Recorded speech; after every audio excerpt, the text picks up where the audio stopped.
Hey folks, welcome to Drive Across Texas. I'm Pat Waters. We're sitting on a rooftop in downtown Fort Worth visiting with Mike McAuliffe. Mike, how are you, buddy? I'm great, how you doing? I'm doing fabulous. Thank you for seeing us. We're at Reata Restaurant. I'm telling you folks, legendary Texas cuisine. If you've never graced this one or the one they have in Alpine, you don't know what you're missing out on. So tell everybody out there, I know the viewers are wanting to know because I was very, very curious coming in. I've never had the opportunity, the pleasure to meet you before, but you know, why Reata? Man, what made you start that thing? So I think it really goes back to my dad. I mean, he is a serial entrepreneur. So we had bought a ranch out in West Texas in Alpine, which is far west Texas, kind of the Big Bend country. You know, elevation out there is about 4,500 feet. Did not have a good place to eat, so started the first restaurant in Alpine in March of 1995. And then it just happens that fall, Bob Simple, who was president of Bank One at the time, here in Fort Worth, had brought a hunter down to the ranch and ate at the restaurant in Alpine. He said, why don't you think coming about opening a restaurant here in Fort Worth? At the top of the Bank One building at the time, there was a private club called the Century 2 Club that had been out of business for a couple of years. So he said, I'll cut you a great deal on rent, you know, if you come to Fort Worth. And that's basically how we really got into the restaurant business when we opened up the restaurant here in downtown. Until the tornado, right? Well, everything was going great, but I think there's a lot of interesting things that kind of happened. I think first, you know, people talk about lifestyle developments now, right? Where you're really intermingling restaurants and retail and people working. Well, I think if you go back into the 90s, that really wasn't the norm, you know? If you had a building at a restaurant, it was kind of a private club. Yeah. You know?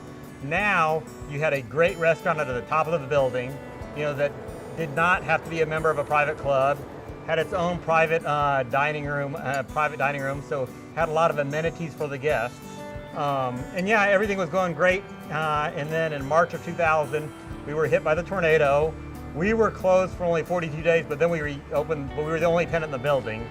Eventually had to leave that building in January of 01, but then we reopened here in Sundance Square, just 2 blocks away from the original location in May of 2002, so. It's been a phenomenal ride, hasn't it? It really has. You know, so one of the things, and one of the most special things about Reata is in that time between when we closed down in the Bank One building till we opened up here, that's when we started doing a lot of catering. So, and we were trying to keep as many of our employees still working, still trying to keep that brand out there. So, and then in January of 2002 was the first year we did one restaurant out there at the Fort Worth Stock Show Rodeo, which is a 3-week long event every year. It's called Reata at the Rodeo, was the first location. That started out as one private dining room, expanded to 2 private dining rooms.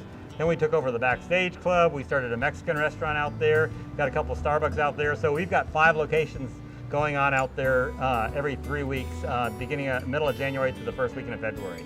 Well, that's great. You know, it's just, you know, you surround yourself with a great product, first and foremost, and you brand that. You surround yourself with good people. It seems like always good things happen. For sure, and the people are the key. On your Reata menu, what's your most favorite legendary Texas cuisine is? My most favorite is probably the carne asada that we serve. You know, the best menu item that sells on the menu is our pan-seared pepper-crusted tenderloin with a port wine glaze. You know, wow. Now we do a lot of events too here at the restaurant. You know, a lot of private parties for businesses. That's usually one of the items that's always on that menu. So that probably helps out some of the sales too. But yeah, that carne asada is a great item, and I really do enjoy it. That's great. You know, I noticed I was reading downstairs a while ago that every weekend you have different featured items. Like, I mean, you're big on like wild game and buffalo, and you include that in your menu, which I think that makes it really an authentic, legendary Texas cuisine. You know, tell the people a little bit about how you do that and what you do, how you pair different things. You know, where you have a salad or a soup. And, you know, kind of what y'all do to make it work for y'all. We've got several items, you know, there at the restaurant that'll always be on the menu. The pan-seared pepper-crusted tenderloin that we talked about, but then we like to have a lot of daily features. When we have those daily features, that might be a seafood feature. We'll have a featured chop, which will be a featured steak. On the weekends, we'll do that game feature. One of it gives our opportunity for our chefs to create new menu items. But then also, we're always testing new items. And rolling those out as a feature during a week or a weekend evening is a great way to test one of those new menu items.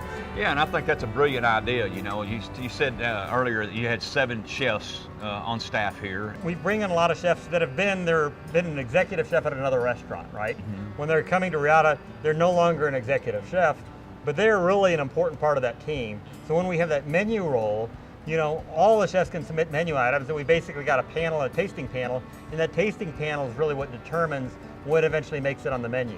I think part of the reason why we have to have so many chefs is, like right now we're on the rooftop, we're serving, you know, guests over 4 different floors. So on a weekend evening, we'll have chefs downstairs, we'll have chefs up here in this kitchen, we might be doing some caterings, and you're sending those chefs on those various caterings also. I mentioned earlier, you said on an average, Friday night here, you're going to see between 600 and 700 guests. That don't include your catering, not just right here on this facility. For sure, so. Wow. Yeah. That's a branding success. It's a great time. It's busy, but you know, we just got through basically our busiest weekend of the year because that's TCU graduation on Saturday, and then you have Mother's Day on Sunday. Yes, that's got to be extremely busy.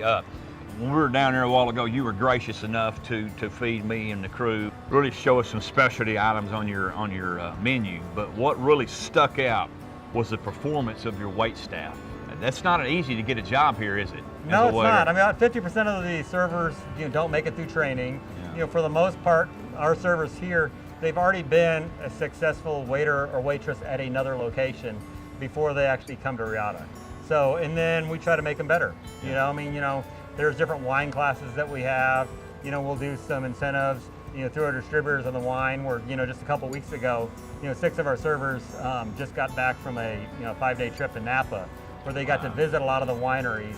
But more than just visiting the wineries, they really get to learn about the whole process. It's an educational. Yep. Yeah, and that's great. Mike, thank you so much for the opportunity to sit down. It's been a tremendous honor and a pleasure to meet you. I'm telling you folks, if you're ever in Tarrant County, you're around Fort Worth area, and you want some legendary Texas cuisine that is done first class, that is done top shelf, you need to come out here to the Reata restaurant. I promise you it's going to be a large Texas time when you come to Reata. Y'all remember now, that baby's coming from a Texan. Adios. Drive across Texas.